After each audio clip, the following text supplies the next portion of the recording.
XVMFZC ガンダムレギルスの系譜。ガンダムレギルスは鹵獲した AGE-3O ガンダムエイジ3オービタルから入手した機体データとベイガンがエグザ DB から得たモビルスーツ開発技術の2つを融合させ完成させたベイガン製モビルスーツでは、初となるガンダムタイプの機体がこのガンダムレギルスである。その外観は頭部のツインカメラアイに加えてトリコロールカラーを基調とし、全体的なシルエットもガンダムを彷彿とさせるデザインが意識され、背部にはベイガン製モビルスーツを象徴する尻尾状の可動式ビーム砲が搭載されているなど、地球連邦軍とベイガンの技術を融合させたハイブリッドモビルスーツとなっている。そんなガンダムレギルスの系譜の始まりは、銀の廃条約以前に伝承として語り継がれてきた伝説の機体ザ・ガンダムと旧国家戦争時代に存在し、ベイガン製モビルスーツの始祖となった大型モビルスーツ XVG-XXX ベイガンギアという2つのルーツを持ち合わせている。ザ・ガンダムからフリット・アスノが開発したエイジ1、エイジ2、エイジ3までの詳しい解説は同チャンネルの動画をご覧ください。XVG-XXX ベイガンギア。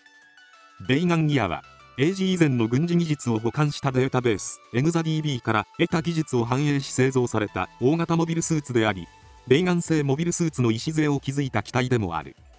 ベイガンギア最大の特徴は、他のベイガン製モビルスーツとは違い、現在の技術で再現されたのではなく、国家戦争時代の技術レベルで製造されているという点にある。そのため、機体性能はエイジシリーズのガンダムすら上回る戦闘能力を兼ね備えており、ドラゴンのような独特な外観に加えて、両腕部に固定装備されたヒートブレード、長大なビブに内蔵された高出力ビーム砲デルタゲイザー、背部の高波推進システムなどはベイガン製モビルスーツの開発に大きな影響を与えている。また本機の操縦には高い X ラウンダー能力が必要とされ、イゼルカントのクローンゼラギンスの専用機として AG164 年の最終決戦時に実戦に投入。その後突如現れたエグザ DB の自動防衛無人モビルスーツシドと合体し、最強機動兵器ベイガンギアシドとして地球連邦軍ベイガン双方の前に立ちはだかった。 OVVF ガフラン。この機体は AG101 年地球圏への侵攻を開始した際に投入されたベイガンの主力量産モビルスーツである。最初期の地球侵攻作戦の先兵を担った機体であり、ベイガンは初期戦略として地球圏のデータ収集、威力偵察、拠点攻撃などを重視したため、高い戦闘能力と短期での長距離航行能力を有するガフランが投入された。ガフラン最大の特徴はドラゴン形態と呼ばれる飛行形態への変形機構を有している点にある。この形態はその名の通りドラゴンに近しい外観をしており、前述のベイガンギアを参考に開発されたことが伺える仕様になっている。背部の翼上の機構は大型の高波推進システムであり、これによって高い機動性と長距離航行能力を獲得。武装に関してもビブのビームライフル、胸部の拡散ビーム砲、マニピュレーター内蔵式のビームバルカン兼用ビームサーベル、オプション装備として拠点攻撃用の大型ミサイルコロニーデストロイヤーを装備可能など高い攻撃力も有している。 XVVXC ゼダス。前述のガフランの上位後継機として開発された X ラウンダー専用の可変モビルスーツがこのゼダスである。 AG115 年に実戦に投入された本機はベイガンの X ラウンダーデシルガレットの上記として運用され、フリットの乗るガンダムエイジ1を上回る機動性と運動性によってガンダムをはじめとする地球連邦軍製モビルスーツを苦しめてみせた。その機動性は AG115 年代のコンピューターが算出した行動予測を凌駕するほどの高い機動性を有している。これには航続距離を重視したガフランの可変機構とは異なり、戦闘領域における機動力と運動性を重視した可変機構を採用したことが大きく、対モビルスーツ戦においてその進化を発揮できる仕様になっていた。また無人稼働も可能になっており、パイロット不在でも遠隔操作によって機体を動かすことも可能となっている。装備自体はガフランとほぼ同種の兵装を装備しており、唯一異なる装備はビブに搭載された大型実体験型兵装ゼダスソードを装備している点である。このゼダスソードはモビルスーツ形態時には勝負にマウントする形で用いられ、その威力はエイジ1のシールドを両断する切れ味を誇っていた。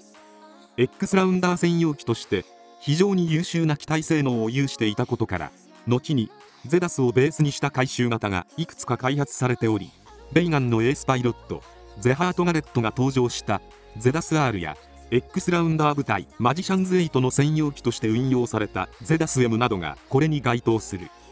XVMZGC ゼイドラ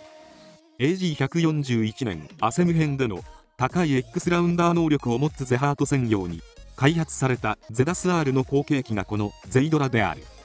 当時のゼハートのパイロット技量や X ラウンダー能力はゼダス R の限界値をはるかに超えており、機体がゼハートの能力に追いついていけないという問題が発生していた。そこでゼハートのためにゼダス R の後継機の開発が推し進められることになる。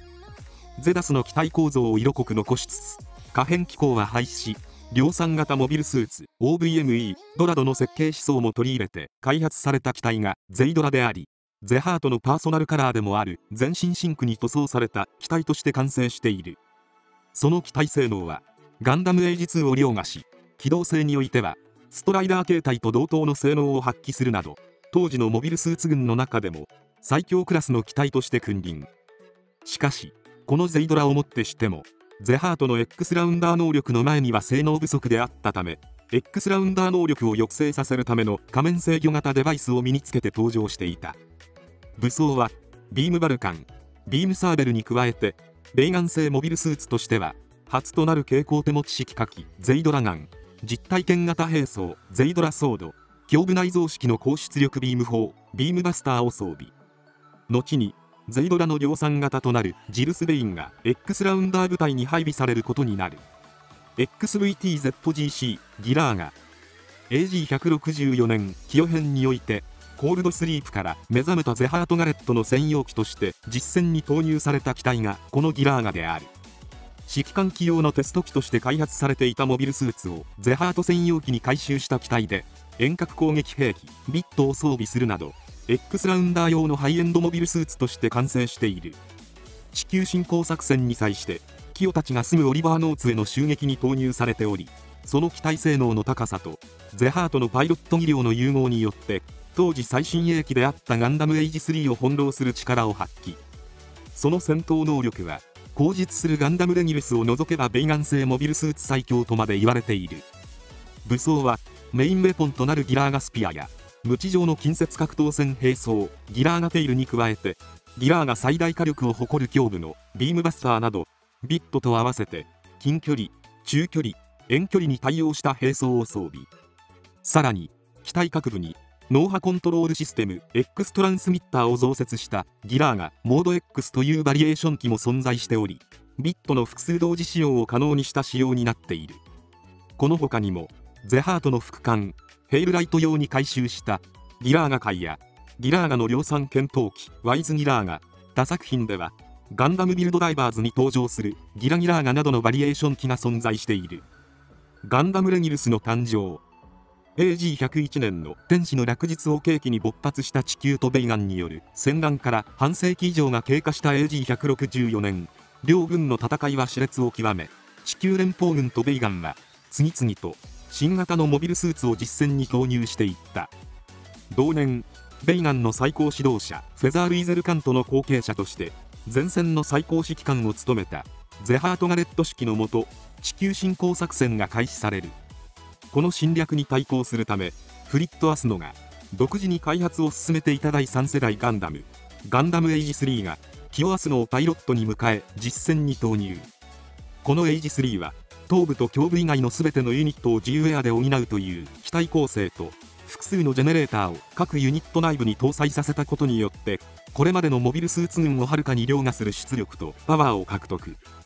ベイガン製の新型モビルスーツを圧倒する性能を誇っていた。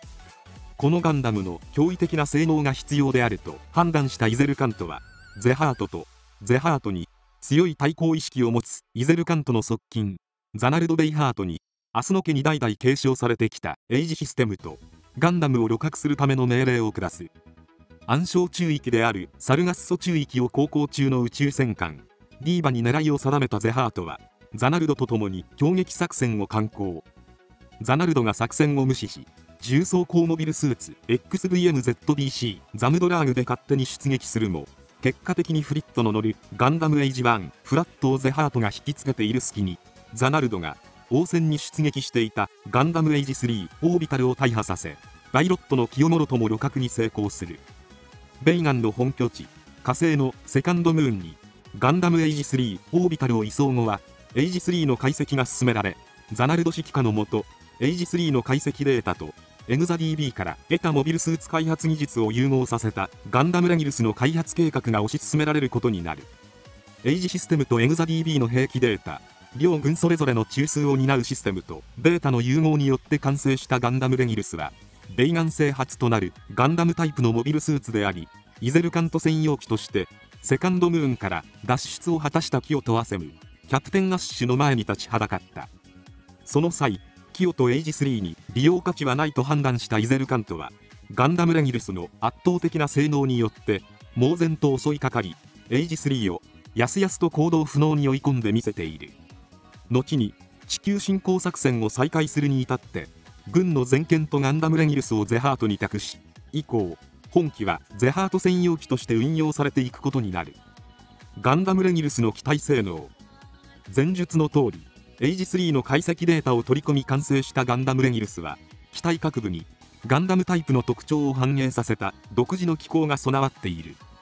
その一つが頭部のツインカメラアイであり、通常時はベイガン製モビルスーツと同じようにスリット状のカメラアイとなるが、限界稼働時にはスリット状からツインアイが解放され、機体性能が大幅に向上。またコクピットは頭部に位置しており、レギルスの脱出機構も兼ね備えるコアファイターシステムはレギルスコアと呼ばれ、希少な X ラウンダーの生存率を高める仕様になっている。胴体部や脚部はベイガン製モビルスーツと共通する構造が用いられており、尻尾状の可動式ビーム砲や翼状の背部ユニット、多重フィン状ノズル構造のスラスターの採用など、空間戦闘に特化した優れた機動性と運動性を実現。さらに X ラウンダーとの相互感応性能にも優れていたため、仮面制御型デバイスなどの補助装置は必要とせず、パイロットの能力次第で最強の機体へと変貌を遂げるガンダムとして完成している。ガンダムレギルスの武装。本機の武装は蛍光兵装と固定兵装の両方を取り入れ、近距離、中距離、遠距離に対応させた多彩な武装群を装備している。その中でもガンダムレギルス最大の特徴となる武装は、レギルスシールドに内蔵された遠隔誘導兵器レギルスビットを装備している点にある。レギルスシールドの装甲表面に放出ユニットが備え付けられているこの武装は、無数の球体式小型ビームビットをコントロールし、直接敵機に突撃させたり、機体周囲に展開して全方位の攻撃から機体を保護する防御フィールドも形成可能となっている。その他にもメインウェポンとして用いられた射撃専用携行式火器レギルスライフルや、胸部内蔵式の大出力ビーム砲ビームバスター、尻尾状の可動式ビーム砲レギルスキャノン、両腕部内蔵式のビームサーベルとビームバルカンを装備。頭部のこめかみ部にもビームバルカンが2機内蔵されていた。 XVMFZCR ガンダムレギルスゼハート専用カラー。この機体はガンダムエイジの OVA 作品機動戦士ガンダムエイジメモリー・オブ・エデンに登場するレギルスをゼハートのパーソナルカラーであるシンクに塗装したゼハート専用仕様形態である。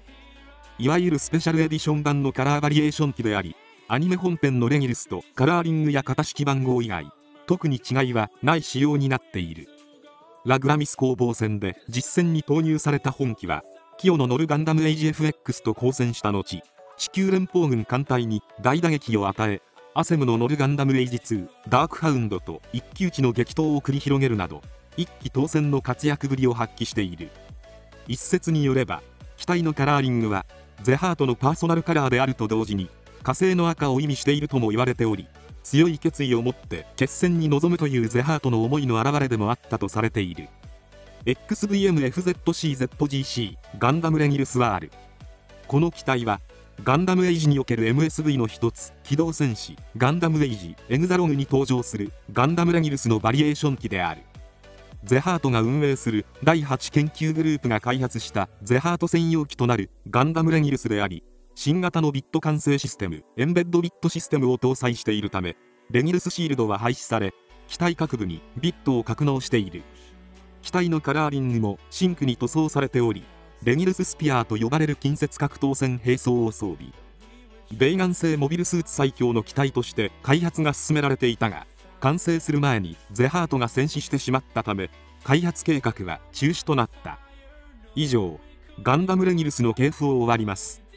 最後まで動画をご視聴いただきありがとうございました。